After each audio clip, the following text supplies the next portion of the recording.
안녕하십니까. 조수진 정통우파 TV입니다. 오늘 5월 5일 어린이날입니다. 아이들이 웃어야 나라가 건강합니다. 그런데 지금 대한민국, 과연 아이 키우기 좋은 나라일까요? 오늘은 정치가 아닌 민생, 특히 이 부동산과 경제 구조 속에서 우리 아이들의 미래가 어떻게 흔들리고 있는지 짚어보겠습니다. 지금부터 시작하겠습니다.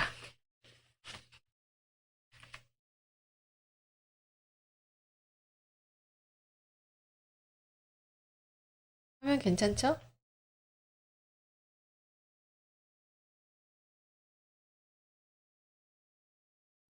자, 첫 번째 기사 보겠습니다.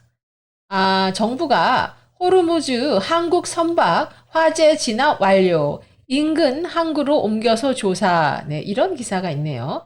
5월 4일 중동 핵심 해상로인 호르무즈 해협 인근에서 한국 화물선 화재가 발생했습니다.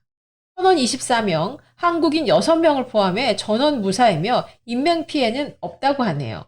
화재는 약 4시간 만에 진압됐으며 현재 추가 피해는 없는 상태입니다.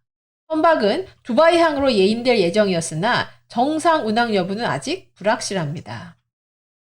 자, 여러분 호르무즈 해협은요. 전 세계 원유의 20%가 지나가는 핵심 통로입니다. 이곳에서 한국 선박의 사고라는 것은 단순 해상 사고로는 볼 수가 없지요. 그리고 특히 지금 이렇게 중동 지역이 이란과 미국 갈등, 그리고 후티 반국 공격 등으로 해상 리스크가 이렇게 높여진 상황에서 저는 이번 사고도 그 연장성산에서 봐야 되지 않나 싶습니다. 그런데 정부는 여전히 조사 중입니다.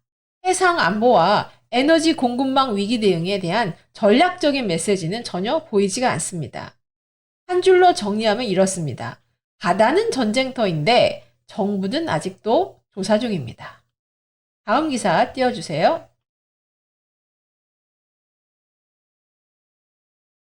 네, 부산으로 가보겠습니다. 국민의힘 부산 북갑 후보의 박민식, 네, 하정우, 한동훈과 3파전. 국민의힘이 부산 북갑 국회의원 보궐선거 후보로 박민식 전 국가보훈부 장관을 공천했습니다. 당원 투표 50%, 일반 여론 50% 방식 경선을 통해 최종 후보로 결정됐습니다. 이번 선거는 민주당 하정우 후보, 무소속 한동훈 전 대표와의 3파전 구도입니다. 야권 단일화 가능성이 변수로 거론되지만 국민의힘 지도부는 부정적인 입장입니다. 총 14곳 재보선 중 12곳 공천 완료, 일부 지역은 추가 공모가 진행 중인 상태입니다.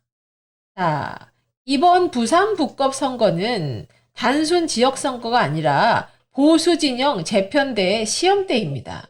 공천 방식은 절차적 정당성을 확보한 결정이라고 생각합니다. 근데 이 문제의 핵심은 저는 무소속 한동훈 변수가 아닐까 싶습니다. 보수 분산이 현실화되면 민주당이 그 반사 이익을 가져갈 수 있기 때문이죠. 물론 무원칙한 단일화는 더 큰 리스크입니다. 당의 기준과 리더십이 무너지면 장기적으로는 더 큰 패배로 이어질 수 있기 때문이죠. 보수는 단일화로 이기는 것이 아니라 기준으로 이기는 것이다. 저는 이렇게 생각합니다. 자, 다음 기사 보여주세요.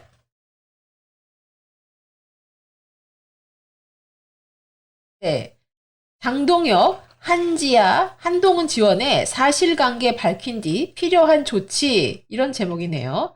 장동혁 대표가 한지아 의원의 한동훈 논란에 대해 사실관계 확인 후 조치를 예고했습니다. 한지아 의원은 국민의힘 소속 현역 의원입니다. 한화갑 의원의 인척이기도 하죠. 이런 인사가 당 공식 후보가 아닌 무소속 한동훈을 지원했다면 이는 단순 개인 행보가 아니라 당 기강 붕괴 문제입니다. 부산 북갑은 보수 진영 재편의 핵심 전장입니다.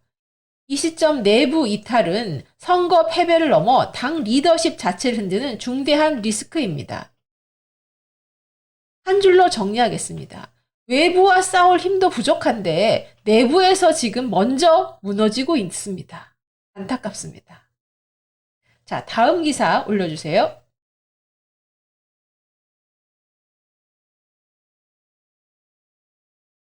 네, 전월세 대란, 이 정부 정책, 서울 공급 재앙, 오세훈 탓. 네, 이런 내용이네요. 무슨 내용일까요? 가보겠습니다. 서울시장 선거를 앞두고 부동산 전월세 대책을 둘러싸고 여야 후보 간 공방이 격화됐습니다. 국민의힘 측은 전월세 대란의 핵심 원인을 이재명 정부의 부동산 정책 실패로 규정했습니다. 특히 아파트 공급 부족을 방치한 채 빌라 공급으로 해결하겠다는 발언을 강하게 비판했습니다. 반면 민주당 측은 전세 사기 이후 빌라 기피 현상과 오세훈 시장의 공급 부족 책임을 강조했습니다. 빌라 포비아로 인해 수요가 아파트로 쏠리면서 전월세 가격 상승을 부추겼다는 주장입니다. 네, 결국 이번 논쟁은 공급 부족 대 정책 실패, 프레임 충돌로 이어지고 있습니다. 제가 어제 여러분 조수진의 경제는 민생이다. 여기에 이 칼럼에서 이재명 부동산 정책에 대해서 집중 논평해 드렸죠. 지금 전월세 내라는 단순한 공급 문제가 아니라 정책 구조의 결과입니다. 핵심은 명확합니다. 세금 강화와 규제로 민간 임대 공급이 줄어들면서 전세는 줄고 월세는 늘어나는 구조가 된 것이죠. 자, 실제로 서울 전세 매물은 약 50% 가까이 급감했고 전세 가격은 다시 6억 원을 넘었습니다. 이 상황에서 빌라 공급으로 해결하겠다는 발상은 시장 구조를 이해하지 못한 접근일 수 있습니다. 왜냐하면 문제의 본질은 주택 종류가 아니라 공급 구조의 붕괴이기 때문입니다. 더 심각한 것은 이 정책 흐름이 단순 집값 문제가 아니라 국민의 자산 형성 구조를 무너뜨리고 있다는 점입니다. 전세가 줄고 월세가 늘어나면 청년하고 신혼부부는 결국 어떻게 됩니까? 자산을 축적할 기회를 잃습니다.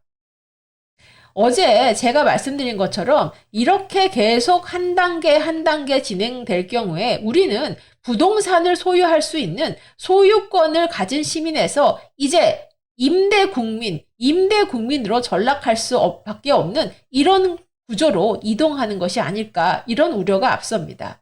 즉, 저는 지금 벌어지고 있는 현상이 우연이 아니라 규제를 통해서 공급을 감소시키고 그리고 가격을 상승시키는 이 정책의 필연적 결과이다 이렇게 봅니다. 그래서 과연 이 정책의 끝에 무엇이 있는지 제가 문제를 제기한 것입니다. 여러분, 지금 대한민국 이재명 정부의 집값 부동산 대책은요. 집값은 못 잡고 전세만 무너뜨리고 있는 행정입니다. 다음 기사 보겠습니다. 예, 유정복 1,000원 유니버스로 생활혁명 완성, 육아 아동 정책 발표 이런 내용이네요. 자, 유정복 인천시장 예비후보가 1,000원 유니버스 중심의 육아 아동 정책을 발표했습니다. 1,000원 주택 확대, 1,000원 기저귀 분유, 1,000원 교통패스 등 생활비 절감 대책을 제시했습니다. 1억 드림 정책을 확대해서 출산, 양육, 돌봄 전반 지원을 강화하겠다고 밝혔습니다.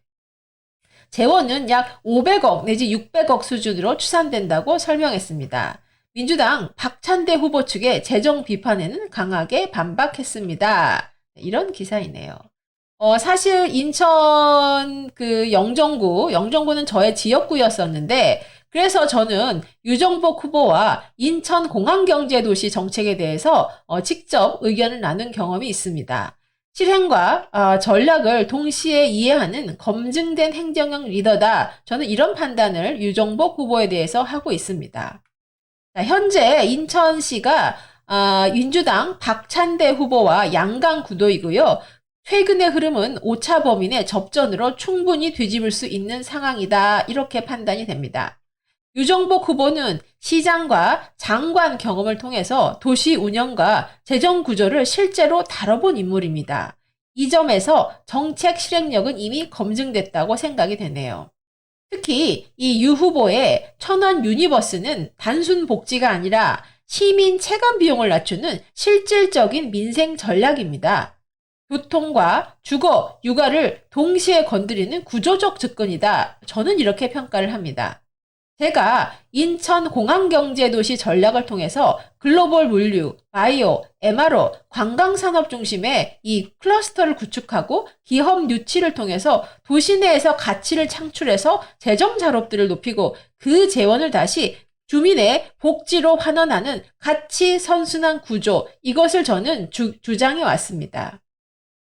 그리고 저는 이 유종복 후보의 지금 이러한 정책이 바로 제가 제시한 가치 선순환 구조와 같이 맥을 하고 있다, 이렇게 보고 있습니다. 그래서 반면에 이 박찬대 후보가 재정에 대해서 비판한 점에 대해서는 이 인천의 공항경제도시의 잠재력을 보지 못한 단편적 접근에 불과하다, 이렇게 평가가 되네요. 한 줄로 정리하겠습니다. 인천은 나눌 돈이 아니라 돈을 만들어낼 수 있는 이러한 잠재력을 가진 도시입니다. 자, 오늘 뉴스 브리핑은 여기서 마치고요. 네, 조금 쉬었다가 정치 해부학, 그리고 또 경제는 민생이다, 경제 칼럼으로 다시 뵙겠습니다. 잠깐만 기다려 주세요.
네, 조수진의 정치 해부학, 오늘은 개헌에 대해서 알아보겠습니다.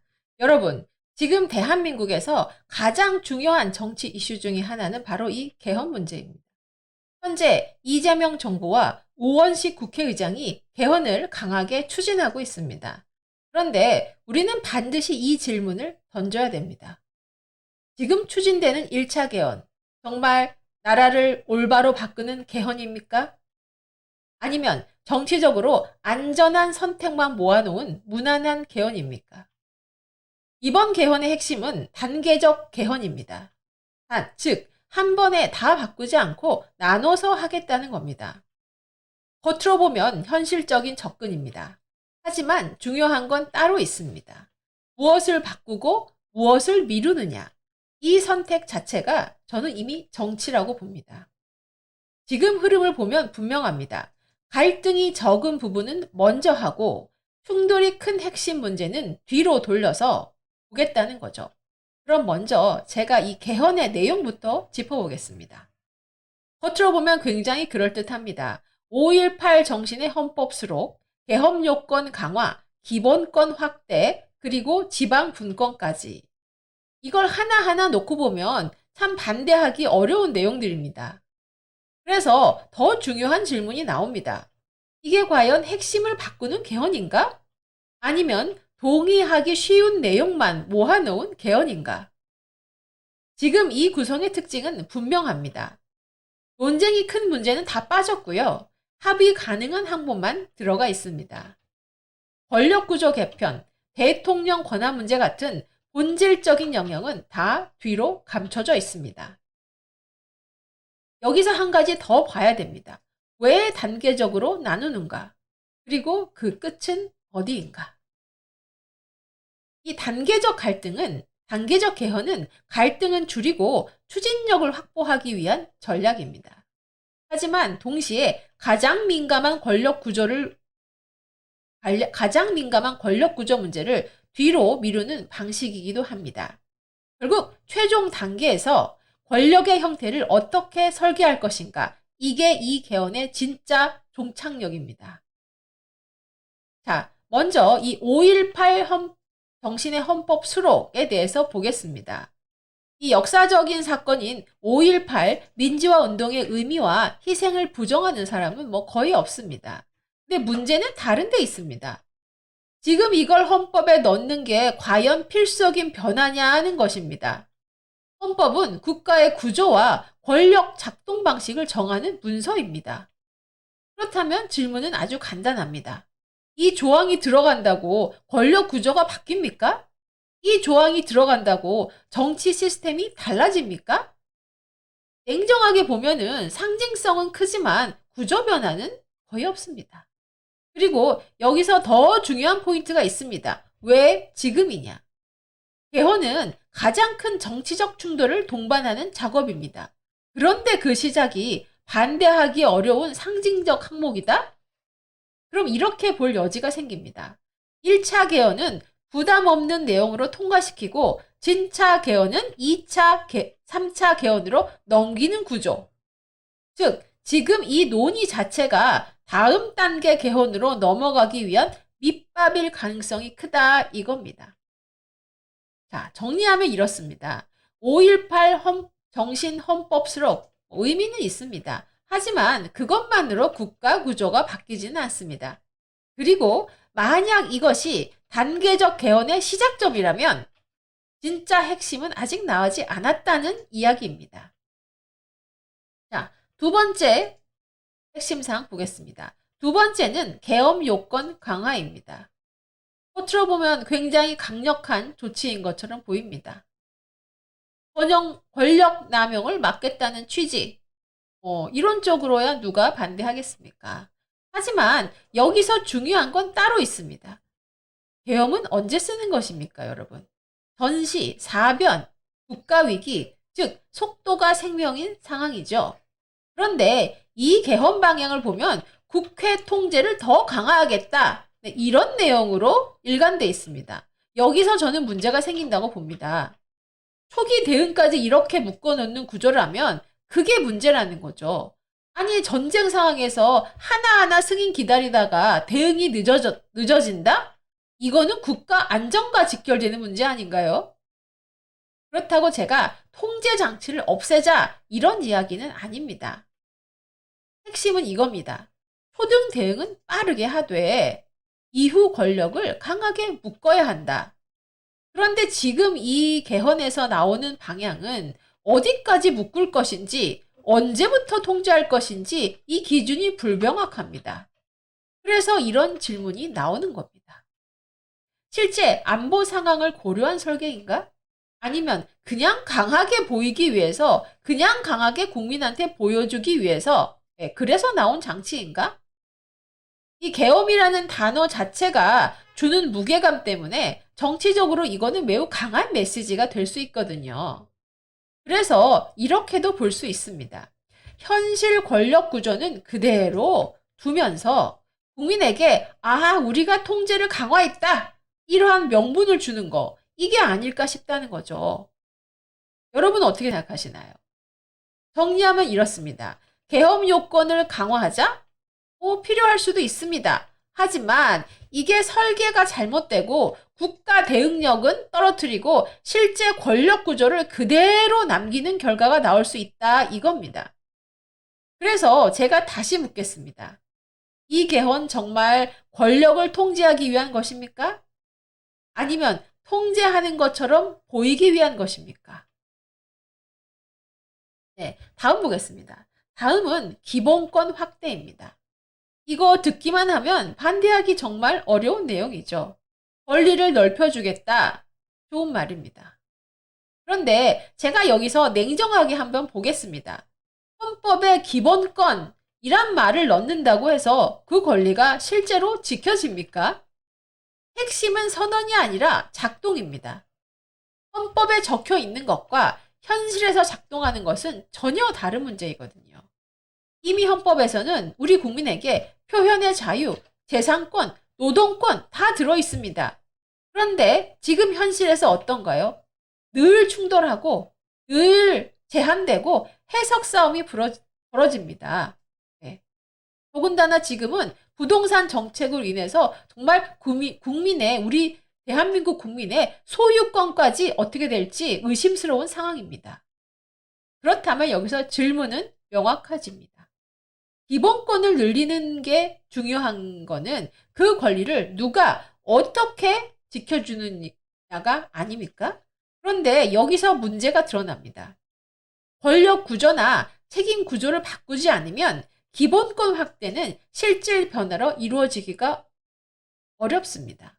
그리고 여기서 빠지면 안 되는 게 있습니다. 바로 비용 문제입니다.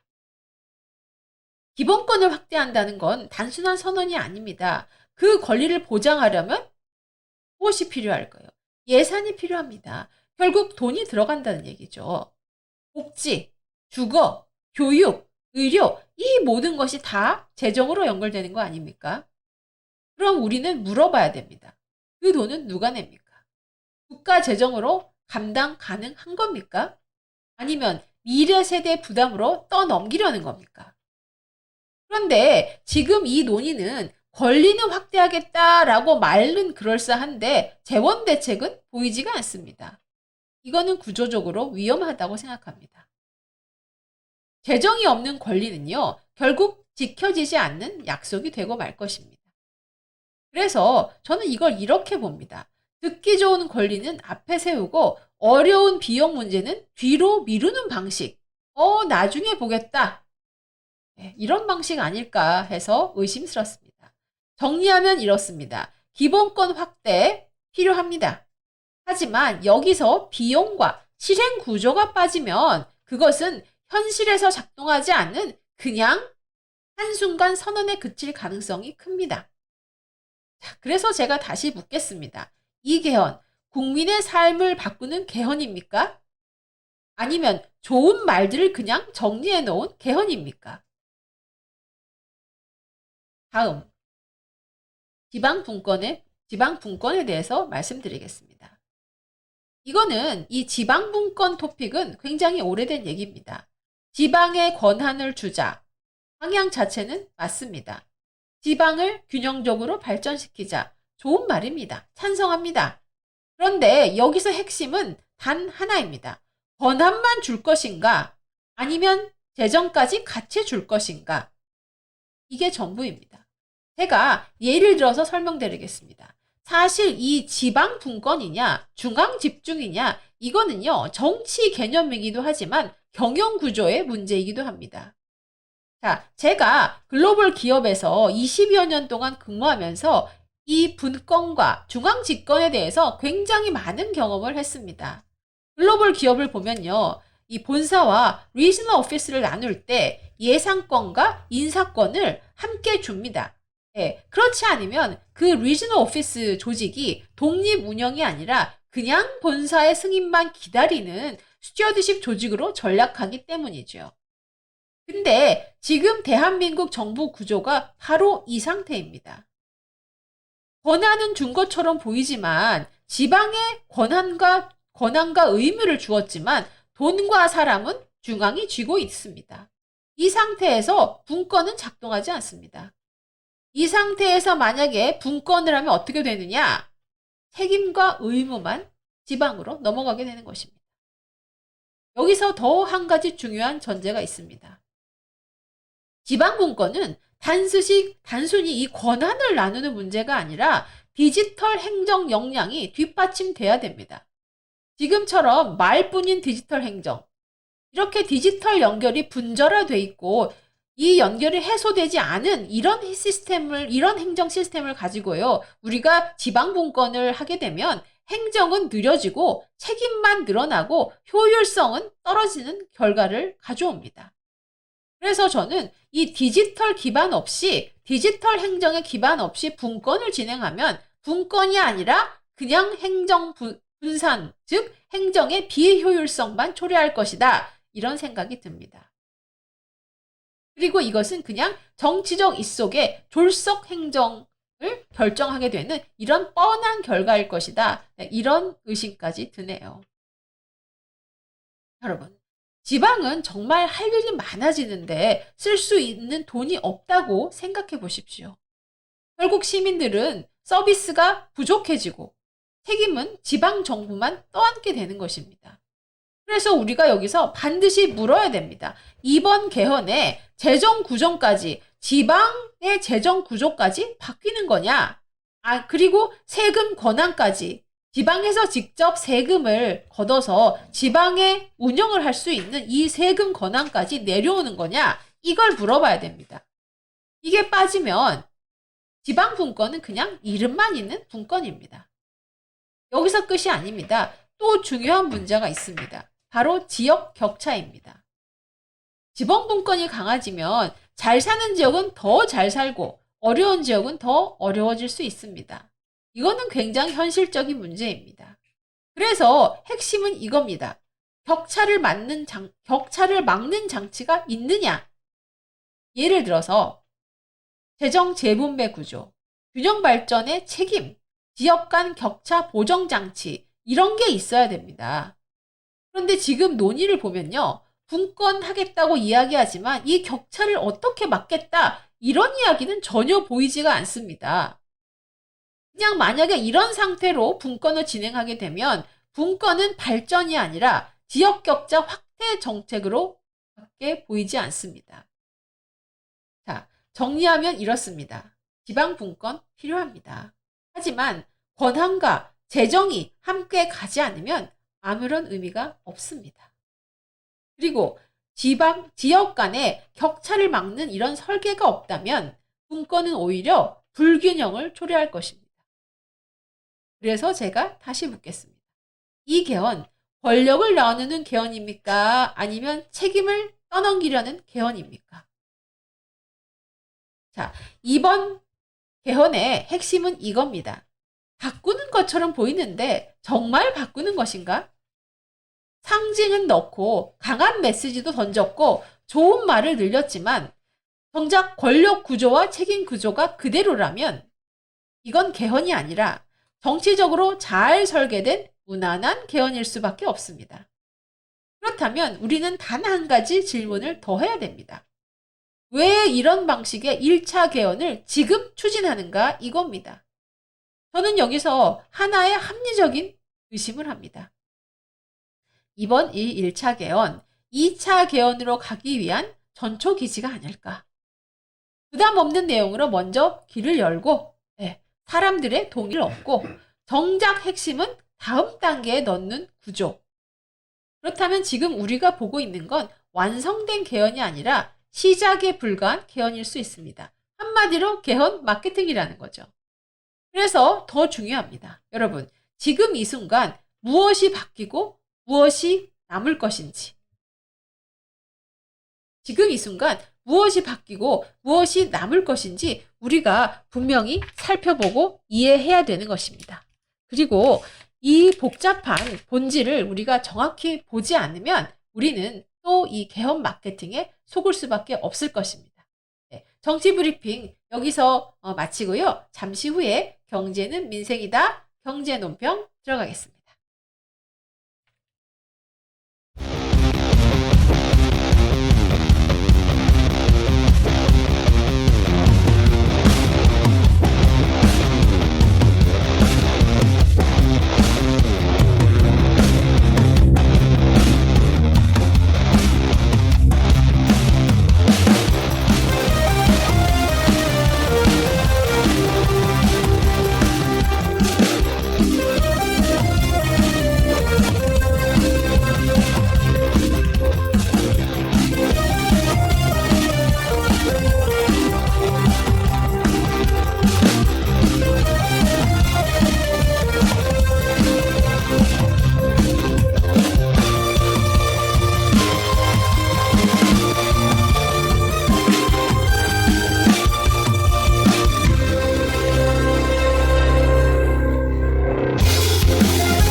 경제는 민생이다. 오늘은 삼성 파업의 본질에 대해서 조금 더 구체적으로 파헤쳐 보겠습니다. 저는 삼성 파업의 본질은 30조가 어디로 가느냐의 싸움이다. 이렇게 한마디로 정의합니다. 자, 삼성전자 직원 한 명이 연봉이 아니라 보너스로 내가 4억을 가져가겠다라고 그런 구조를 만들겠다고 하는 파업이 진행 중입니다. 자, 이 문장을 들으면 대부분 이렇게 생각을 합니다. 대기업이니까 그럴 수도 있지. 네. 그래서 제가 이걸 이렇게 바꿔서 말해 보겠습니다. 삼성전자 직원 몇만 명이 나눠 갖겠다고 한 요구한 금액이 삼성전자가 하만을 3번 살 수 있는 돈입니다. 이 30조를 보면 전국 중소기업 1년 인건비 수준입니다. 대한민국 전국 중소기업의 1년 인건비 수준이 30조입니다. 그리고 즉 이것이 대한민국 일자리 구조를 바꿀 수 있는 돈이기도 합니다. 그리고 그 돈 때문에 애플이 삼성 대신 다른 회사에서 물건을 가져갈 수도 있습니다. 이제 이거는 단순한 임금 문제가 아닙니다. 이건 돈의 크기가 아니라 돈이 어디로 가느냐, 이것이 문제인 것이죠. 이 구조 그대로 가면요, 5년 안에 삼성 메모리 반도체 1위 무너집니다. 자, 지금 삼성전자 노조의 요구는 정말 단순합니다. 영업이익의 15%를 PS로 달라 이겁니다. 자, 이거를 2025년 기준으로 보면은 약 6조 5천억입니다. 6조 5천억. 이거를 직원 수로 나눠보면 1인당 약 9천만 원 수준입니다. 여기까지는 평범합니다. 그런데 문제는 바로 2026년도부터입니다. 삼성전자의 1분기 영업이익이 57조였습니다. 이걸 연간으로 계산해 보면 150조에서 약 200조 사이가 될 수 있을 것 같습니다. 그래서 여기에 15%를 적용해 보면 22조에서 30조 사이, 그리고 다시 이거를 직원으로 나눠보면 1인당 4억 수준? 이 정도가 되는 것이죠. 여기서 핵심입니다. 여러분, 이거는 연봉이 아닙니다. 보너스로 달라 이겁니다. 다시 말해서 일회성이 아니라 매년 나가는 보너스입니다. 이거는 임금의 차원이 아니라 기업의 인건비, 재무 구조에 대한 문제이기도 합니다. 이제 제가 질문을 바꿔보겠습니다. 이게 제가 맞냐, 적냐 이런 문제가 아닙니다. 질문은 이 돈을 어디에 쓰느냐에 있습니다. 이 30조 그냥 돈이 아닙니다. 이것은 삼성에게 있어서 선택지입니다. 이 돈을 삼성이 투자했으면 생산 능력이 올라갑니다. 기술이 올라가고요. 고객이 붙습니다. 그러나 이 돈을 분배로 쓰게 되면 직원들 계좌에 보너스가 입금되는 날 끝납니다. 남는 게 없습니다. 이게 바로 파업의 본질이고 우리가 봐야 할 점입니다. 이제 시장을 한번 보겠습니다. 많은 사람들이 착각을 합니다. 아, 파업이 끝나면 삼성 영업력이 다시 돌아오겠지? 저는 절대 아니라고 봅니다. 자, 예를 제가 들어보겠습니다. 반도체는 납기 산업이에요. 네, 삼성과 애플이 이렇게 계약을 할 겁니다. 아마 3개월 뒤부터 매주 100만 개씩 정확하게 보내라. 네, 아마 이렇게 계약을 하겠죠. 여기서 중요한 것은 매주입니다. 삼성이 하루만 밀리면 어떻게 되겠습니까? 아이폰의 생산 라인이 멈춥니다. 그러면 애플은 어떻게 하죠? 애플은 고민하지 않습니다. 바로 바꿉니다. 팀쿡 사장이 경영진 회의 소집하고요. 회의 시간 딱 10분입니다. 그리고 결론은 하나입니다. 마이크론으로 돌려라. 이 결정 하나가 삼성 1년 매출이 아니라요. 수년짜리 고객을 날리는 결과를 가져온다는 거죠. 한 번 빠진 고객은요. 평균 2, 3년 안에 다시 안 돌아옵니다. 자, 그러면은 이거를 제가 시간으로 한번 보겠습니다. 자, 파업 시작 Day 0. 파업이 시작했습니다. Day 7. 이제 납기가 흔들리기 시작합니다. 그리고 Day 14. 14일 2주 후면은 지연이 발생하죠. 그리고 18일째 파업이 종료됩니다. 18일 파업이라고 선언했으니까요. 그러나 여기서 끝이 아닙니다. 자, 이후에 이 18일 동안 파업을 함으로 인해서 한 달 후에는 일부 물량은 이동할 수 있을 겁니다. 다시 생산 라인이 다시 재개되면서요. 그렇지만 3개월째 되는 순간 고객은 이제 평가에 반영할 것입니다. 애플은 삼성의 이 납기 능력을 평가하기 시작할 것입니다. 삼성의 리스크를 평가하기 시작할 것입니다. 그러면 6개월째 접어들어서 다시 계약 구조를 점검할 시점에 애플은 삼성에 부정적으로 변할 수 있습니다. 이거는 제가 20년간 경험했던 글로벌 비즈니스의 룰이고요. 이것은 어느 한 기업에, 어느 한 국가에 제한되는 것이 아니라 글로벌 이 질서 안에서 비즈니스의 룰은 이렇게 냉정한 것입니다. 여러분, 파업은 18일 했는데 영향은 6개월. 즉, 이 18일 때문에 삼성이 6개월 매출을 잃는 것이 아니라 2년짜리 시장을 잃게 된다 이겁니다. 자, 그러면 제가 이거를 숫자로 한번 풀어서 말씀드리겠습니다. 자, D램 시장, 글로벌 D램 시장의 마켓쉐어를 한번 보겠습니다. 삼성이 36%, 하이닉스가 30%, 마이크론이 25%, 현재 이러한 기조를 유지하고 있습니다. 이 3파전에서 만약 삼성이 3% 정도 빠진다. 예, 파업으로 인해서 한 3% 정도 빠진다. 이렇게 한번 가정을 해보겠습니다. 36% 점유율에서 33%. 여러분, 이 3%가 얼마냐면요. 연간 5조에서 10조의 이동을 의미하는 것입니다. 결국 삼성의 돈이 경쟁사로 빠진다 이겁니다. 그리고 이 5조, 10조가 어느 정도의 돈이냐고 하면요. 서울 아파트 10만 채, 20만 채의 값입니다. 어마어마한 숫자죠. 그리고 이 5조, 10조라는 돈은요. 대한민국 중소기업 수천 개의 1년 매출을 다 모은 것입니다. 만약 여기서 6개월 뒤에 2%가 더 빠진다고 한번 가정을 해보겠습니다. 그러면 삼성이 31%가 되고 2위였던 하이닉스가 33%가 됩니다. 결국 2위 자리가 바뀌는 것입니다. 이거는 단순한 숫자가 아니고요. 시장 지배력이 이동하는 것입니다. 이제 제가 AI 시장을 한번 보겠습니다. AI 시장을 본다는 것은 HBM을 본다는 얘기죠. 이거는 그냥 메모리가 아닙니다. AI 서버의 핵심이죠. 만약에 삼성 물량이 10% 줄어든다는 가정을 해보겠습니다. 이러면 어떻게 될까요? 거의 100% 하이닉스로 옮겨갑니다. AI 패권이 이동하는 것입니다. 그럼 파운드리는 어떨까요?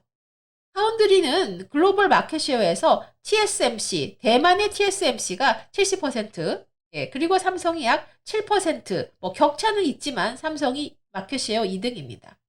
만약에 여기서 삼성의 고객 하나가 빠진다. 예, 삼성이 납기를 지키지 못했기 때문에 또는 삼성의 리스크에 대한 불안 때문에 고객 하나가 빠진다. 이렇게 돼서 삼성이 현재 마켓쉐어 7%에서 5%로 빠진다고 가정을 해보겠습니다.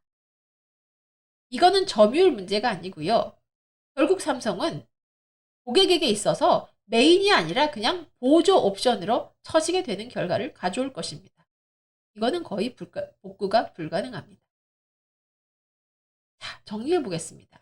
만약에 삼성이 3%가 빠지면 5 내지 10조라는 돈이 경쟁사로 이동하는 것이고요. 만약에 삼성이 5%가 현재 마켓쉐어에서 빠진다고 하면 메모리 반도체의 마켓쉐어 1위가 바뀌는 것입니다. HBM이 빠지면요. AI 패권이 이동해버립니다. 게다가 파운드리까지 빠지면은 삼성의 구조는 붕괴할 것입니다. 여러분, 제가 이렇게 과장된 내용으로 여러분한테 지금 공포감을 드리려고 이런 말씀 드리는 게 아닙니다. 제가 가능한 시나리오 중에 하나를 말씀드리는 것입니다. 이거는 임금 싸움이 아니라 본질적으로 시장 점유율 싸움이다. 시장 점유율 전쟁이다. 저는 이렇게 정의합니다. 그리고 이러한 전쟁은요, 뉴스에 안 나옵니다. 그냥 계약서에서 끝납니다. 숫자로 움직입니다. 많은 사람들이 물어봅니다. 아, 그래서 삼성이 망할 수도 있냐? 망하지 않습니다. 네. 하지만 중요한 건 그게 아니에요. 삼성은 버틸 거예요. 그렇지만 핵심 고객은 떠날 수도 있습니다. 삼성은 남아 있습니다. 그러나 시장의 판도는 이제 바뀔 수 있습니다. 삼성은 존재합니다. 그러나 삼성의 경쟁력은 무뎌집니다. 그리고 여러분이 여러분의 피부로 느낄 수 있는 것도 있습니다. 바로 삼성의 주가입니다. 삼성의 주가도 꺾일 것입니다.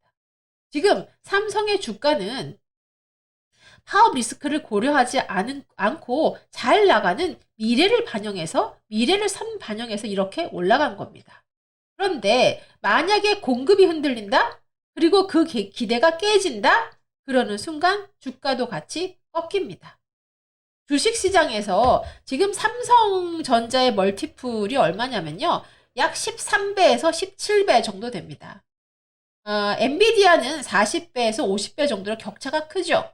네, 이거는 물론 반도체 슈퍼 사이클에 있지만 코리아 디스카운트 때문에 삼성의 멀티플이 이렇게 엔비디아하고 큰 차이를 보이는 것입니다. 코리아 디스카운트가 뭡니까? 이거는요, 한국 기업이 못해서 나오는 게 아니고요. 나라의 리스크와 규제 리스크 때문에 주가가 싸게 평가받는 현상입니다.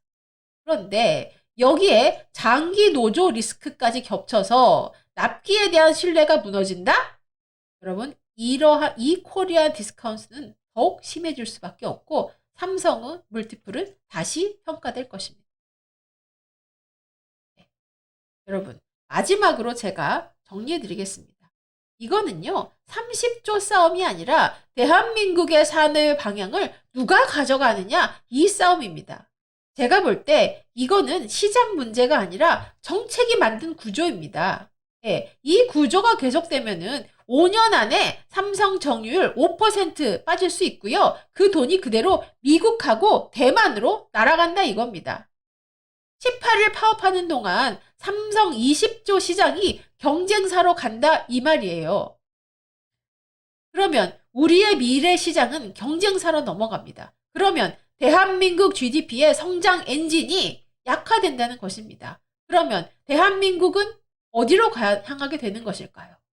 여러분의 노후를 위한 주식 투자는 어떻게 누가 담보할 수 있습니까? 여기까지 오늘 삼성 파업의 본질에 대해서 구체적으로 숫자로 한번 짚어봤습니다. 감사합니다.